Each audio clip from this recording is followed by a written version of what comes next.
for duty as a troop transport is the fighting aircraft carrier Monterey. In her new role, she will bring back veterans of the European War.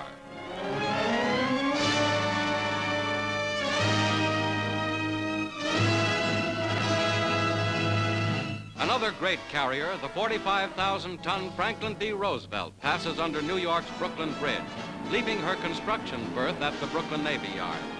After final fitting, she will take on 115 planes and 600 men for her Caribbean shakedown cruise.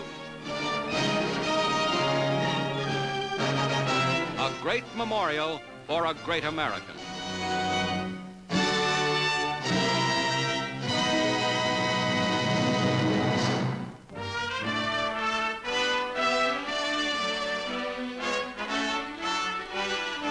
At Fort Getty in the United States, German prisoners attend special classes to fit them for leadership in their own country. The Gestapo, they learn, is out, along with other fascist institutions in the reconstruction of Germany. Histories and textbooks on democracy are studied under noted teachers like Colonel T.V. Smith, former congressman. The faces of the student prisoners are not photographed.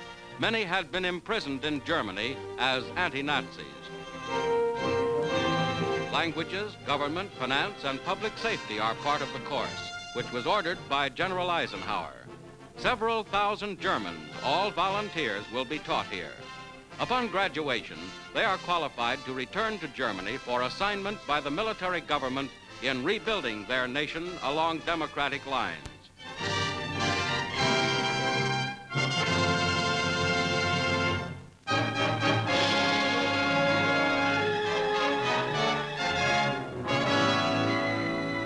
Scaffolding rises to the very top of the spire of St. Patrick's Cathedral in New York. The masonry is being renovated and repaired, and the camera catches unusual scenes as work begins.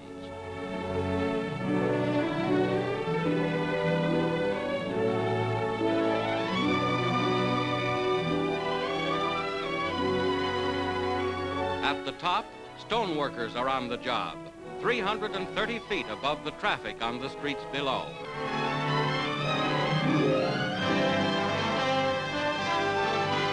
Strong nerves and sure footing are required for a stroll like this, but a steeplejack is right at home.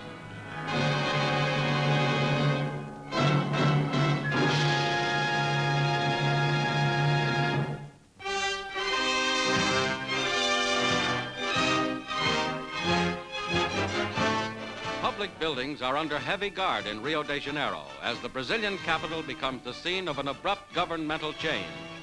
In pictures just released, Brazilian army troops guard the presidential palace as tension grows. Getulio Vargas, after 15 years, resigns as president.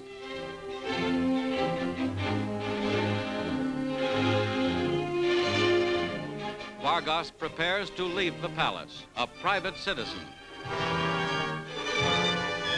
Crowds await the arrival of José Linhares, who, as Brazil's Chief Justice, automatically becomes acting president. Coming elections will determine his successor.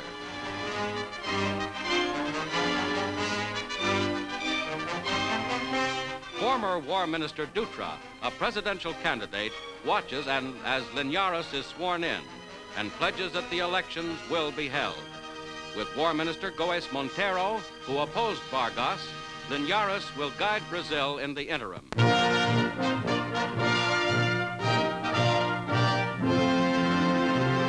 Clement Attlee, Prime Minister of Great Britain, is cheered by the United States Congress. Mr. Attlee speaks of the problems confronting Britain and the United States in the world today. Today, the United States stands out as the mightiest power on earth. And yet America is a threat to no one. All know that she will never use her power for selfish aims or territorial aggrandizement in the future any more than she has done in the past. In the light of these facts, and in particular, in the terrible light of the atomic bomb, that I've entered into discussion with your President in order we may get together with all the nations of the world and consider what kind of a world it's necessary to have if civilization is to endure, and if the common man in all lands is to feel secure. Man's material discoveries have outpaced his moral progress. The greatest task that faces us today is to bring home to all people, before it is too late, that our civilization can only survive by the acceptance and practice in international relations and in our national life of the Christian principle, we are all members one of another.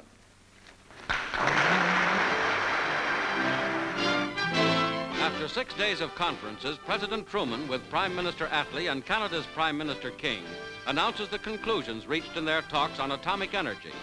They recommend that a special international commission within the framework of the United Nations be established as soon as possible to provide for the elimination of the use of atomic energy for destructive purposes and to promote its widest use for industrial and humanitarian purposes.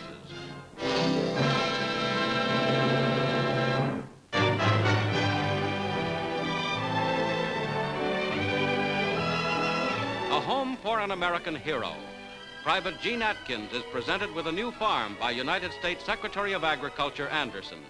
Atkins' own neighbors and townsfolk, learning of his heroism in the Philippines, where he killed 44 Japanese, raised the funds to buy him a 63-acre farm and are building this new house on it.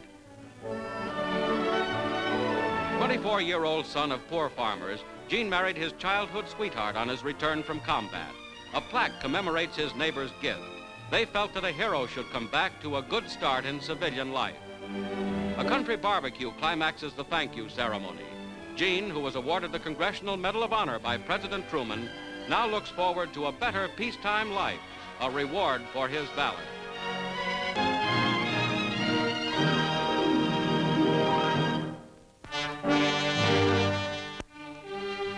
From Japan come new films of top war criminals now awaiting trial. Arriving at Omori prison is Yankee Abe, notorious secret police chief. He joins Colonel Hashimoto at the left, Yasutaka Ueda, General Kuroda, and General Hama, warlord leaders. The first pictures of Hideki Tojo, Japan's war premier since his suicide attempt, show Tojo fully recovered. But, shunned by his fellow prisoners, he eats alone.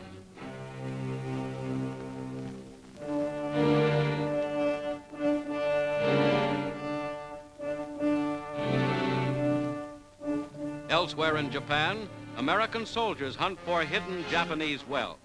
Acting on information that this barnyard contains valuable buried treasure, they uncover a trap door and an underground room filled with ingots of silver, which is promptly seized. An aged Japanese reveals another silver reserve hidden in a barn. Millions of dollars worth of precious metals were concealed by the defeated enemy. Now it is slowly being recovered.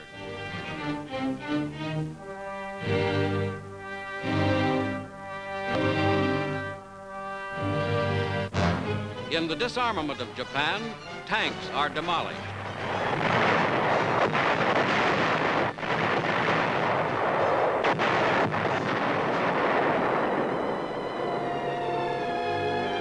In Malaya, Japanese officers must surrender their swords in double-quick time.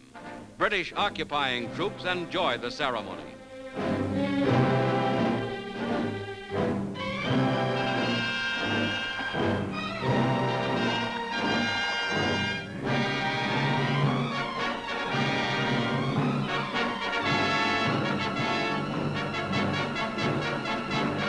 The Japanese, one-time conquerors, inflicted savage humiliation on the Allies in Malaya. The British retaliate with a sense of humor.